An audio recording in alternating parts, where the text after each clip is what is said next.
Bill Plaschke woke up to the news that Jerry had passed away. Bill, I appreciate you joining us. I know we were going to talk about the Lakers, but Bill Plaschke of the LA Times joining us.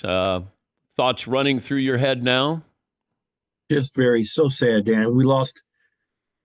LA's lost his basketball conscience, his basketball cornerstone. He was the logo. He was a legend. He was his presence when he go to a game. He stood tall with the shock of white hair and the furrowed expression. Everybody was drawn to him. He was such a magnetic presence. And you know what? For me, what gets me right now is I think it's very sad. His death was announced by the Clippers, and I love the Clippers. I love Steve Ballmer. I love their organization. But Jerry was a Laker, and I think we need to say that. Maybe you need to say it on the show, but he was a Laker. He was the first draft pick of the LA Lakers when he came to LA in 1960. He built the Lakers as a player.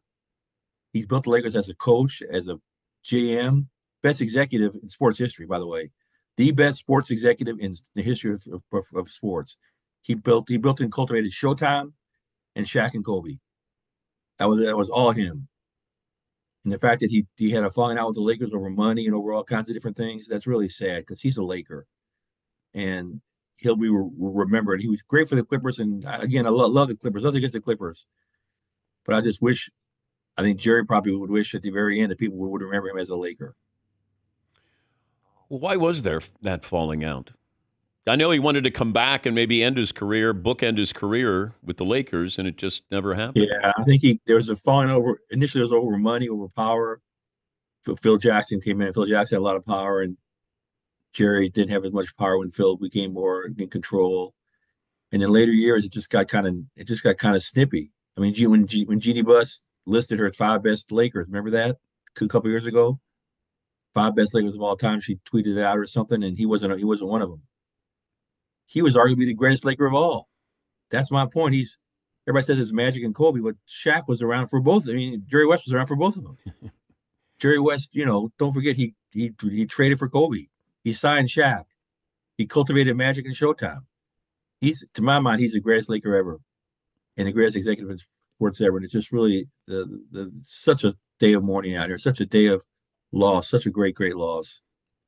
And this on the heels of the Lakers whiffing again on a head coach with Dan Hurley. I know you gave them both barrels. Recap what you wrote about the Lakers.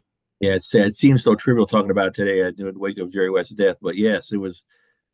I just thought it was embarrassing. I thought the college coach flies out to LA to see the Lakers. He's offered twice the money he's making. He's offered a chance to be the coach of the most celebrated franchise in professional sports. He looks around, spends the day looking around, and he says, nah, and goes home. What does that say about the Lakers? How far have they fallen? The fact that they couldn't get. I know Dan Hurley's a great family guy and a great East Coast guy and wanted to stay home. But these are the Lakers. The Lakers, these are the same team that talked Phil Jackson out of retirement twice. The same team that got Shaq, that got LeBron, that got AD. They get what they want. They're a great franchise. They were a great franchise. It's just humiliating. The fact that they couldn't close this deal on Dan Hurley, it's humiliating for the franchise. It's a huge step back, a huge blow to Rob Pelinka. So, I mean, Dan Hurley must have seen what he saw. He must not have liked. Didn't want to coach LeBron probably. Didn't want to deal with all the front office machinations. Didn't want to deal with a team that maybe is not going to make the playoffs for several years. It's just a damning. It's just damning the Lakers. There's no way around it. Yeah, the perception hit is, because it's the Lakers, you don't turn down the Lakers. I mean, especially he's won two championships. He has nothing else to prove in Connecticut, and they're more than doubling his salary for the most highly celebrated franchise. I know they're tied with the Celtics for 17 championships, but the most celebrated champion franchise in sports history, the most covered, it's Hollywood. Nobody from Stores, Connecticut comes and turns down Hollywood unless Hollywood's really messing up. Hollywood really messed up this time. Yeah, once he came back, Bill, without an agreement in principle, I said it was over. Yeah, it was done. That he wasn't going back. Okay, so what's next for the Lakers situation, in your opinion? And I hope it's not JJ Redick, Dan. I've written about that. He's not a coach. He's never coached before. I'm worried they're going to go back to JJ Redick. If not, I know they got this James Borrego's on the list. Why not Sam Cassell? Why not, in my opinion, why not go get Becky Hammond? I'm serious. Why not go completely outside the box? Because whoever's going to coach her now is going to coach her for 2 years and get fired probably anyway. I mean, it's so bad. It's in such disarray. Hell, why not draft Bronny and make Bronny the player coach? I don't know. It's crazy out here. How did it get this? How did it get this bad? They gave the franchise to LeBron, and LeBron helped run it into the ground. I mean, he's been great on the court, but behind the scenes, he's gone through coaches, he's gone through players. He told him to take Russell Westbrook. That didn't work out. They kind of sold their soul to LeBron, and their soul probably has to remain sold until LeBron leaves. And LeBron's not leaving anytime soon. He's coming back. He's going to retire a Laker. Only when he leaves will the money be released and the freedom they have and the control they have. Then they can become the great Lakers again. In fact, I'm thinking Dan Hurley probably got that. They probably even gave him that control. They gave him a 6-year deal. Why wouldn't you come knowing you weren't going to get fired? You got 6 years, $70 million, life-changing money for the Lakers, and he says no.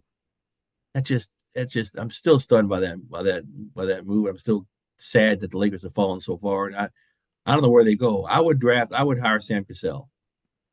He's the 3 NBA championships coach, since the coach of the Celtics, well known out here, really good guy, really good coach.